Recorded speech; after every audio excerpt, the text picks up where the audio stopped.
ভারতে একটাই উৎসব আছে যেখানে ভগবান নয়, একজন অসুর রাজাকে ঘরে ডেকে এনে পুজো করা হয়। কিন্তু কেন? গল্পটা ঠিক সেখানেই শুরু, যেখানে সত্য, ন্যায় আর ভক্তি এক অসুর রাজাকে দেবতাদের থেকেও বড় করে তোলে। তার নাম রাজা মহাবলী, প্রহ্লাদের পুত্র। এতটাই ন্যায়পরায়ণ ছিলেন তিনি যে তার রাজ্যে একজনও দরিদ্র মানুষ ছিল না। নিজের তপস্যার শক্তিতে তিনি দখল করেছিলেন তিনটি লোকই, পৃথিবী, আকাশ আর পাতাল। ও তারা উদ্বিগ্ন হয়ে পড়লেন।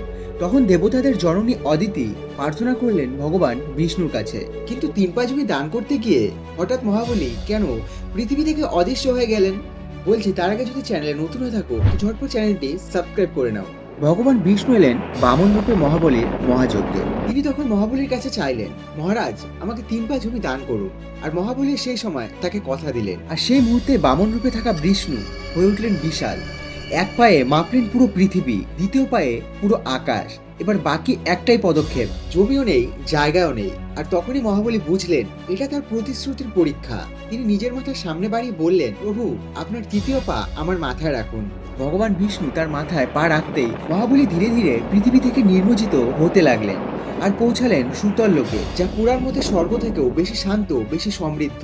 মহাবলীর সত্যনিষ্ঠায় খুশি হয়ে বিষ্ণু তাকে ওই লোকে রাজা করে দিলেন আর এক আশীর্বাদ করলেন, তিনি প্রতি বছর ফিরে এসে নিজ প্রজাদের খোঁজ নিতে পারবেন। আর এই ফিরে আসার দিনকে কেরলে পালন করা হয় ওনাম।